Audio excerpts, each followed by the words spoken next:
Unit 2. Too much knowledge maketh fools. Once upon a time, there were 4 youths studying under the famous Professor Disparmok of Taxila. They all came of rich families from different lands. Each followed his natural bent and specialized in different branches of study.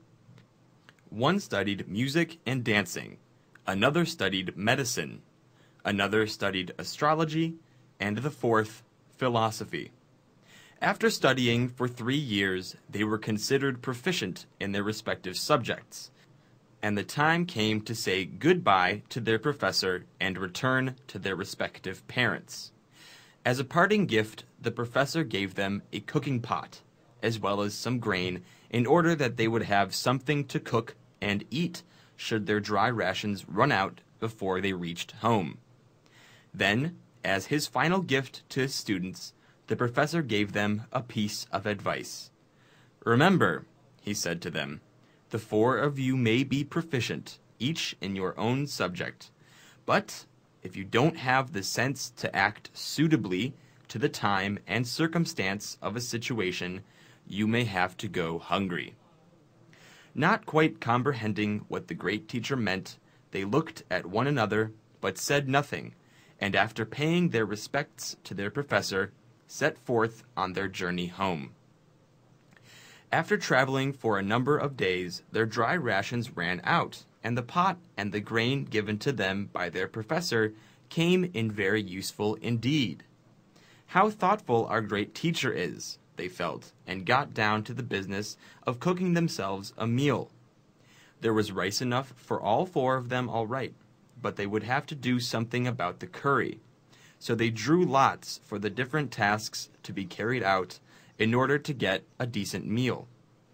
Thus, the man of music and dancing was to cook the rice. The medico was to buy meat and fish, the astrologer was to gather vegetables, and the philosopher was to get some ghee, which is clarified butter, to cook the curry in. And thus each set out to do his task. The medico went to the nearest village, and there in the bazaar he found various kinds of meat and fish. He looked around for some time and found that nothing suited him.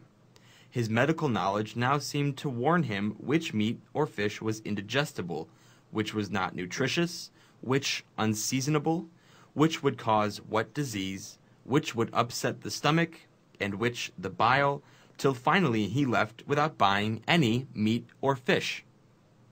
The philosopher, however, got the required ghee, which he packed in a green leaf, and retraced his steps.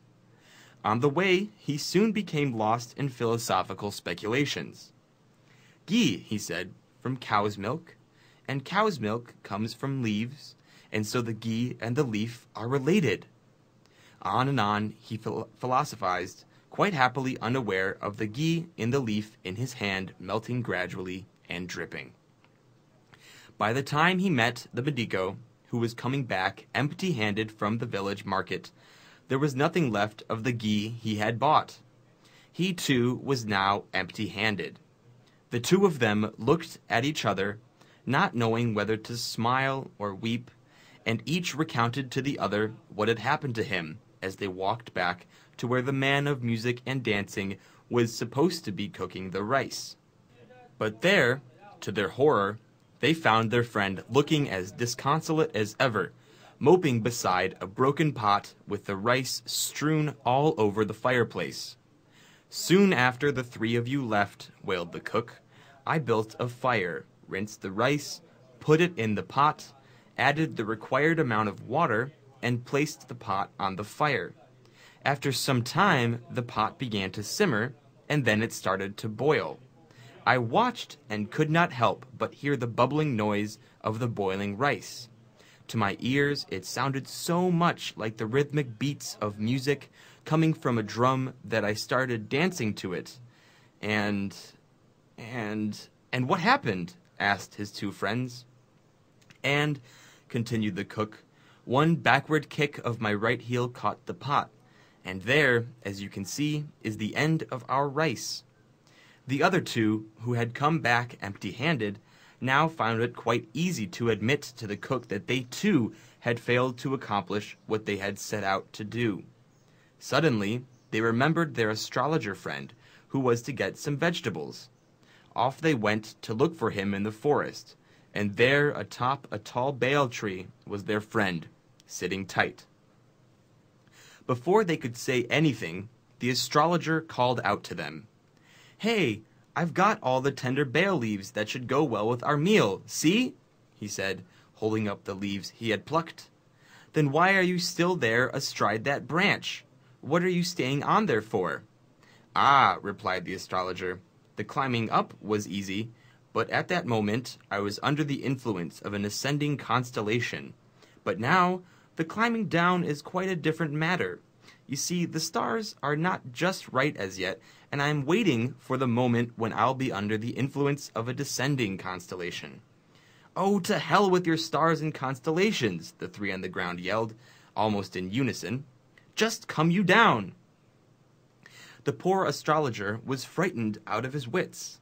He started to climb down, slowly, shakily. But he was trembling so much that he half slipped and half fell, and lay in a stunned heap on the ground. His three friends lifted him up, and all he had were bruises and cuts, no tender bale leaves. Now, with no meal in sight, each began to realize how and why he had failed in carrying out his lot. Then, slowly, the wisdom of the parting advice given to them by their great teacher dawned upon them. Remember, the four of you may be proficient, each in your own subject, but if you don't have the sense to act suitably to the time and circumstance of a situation, you may have to go hungry.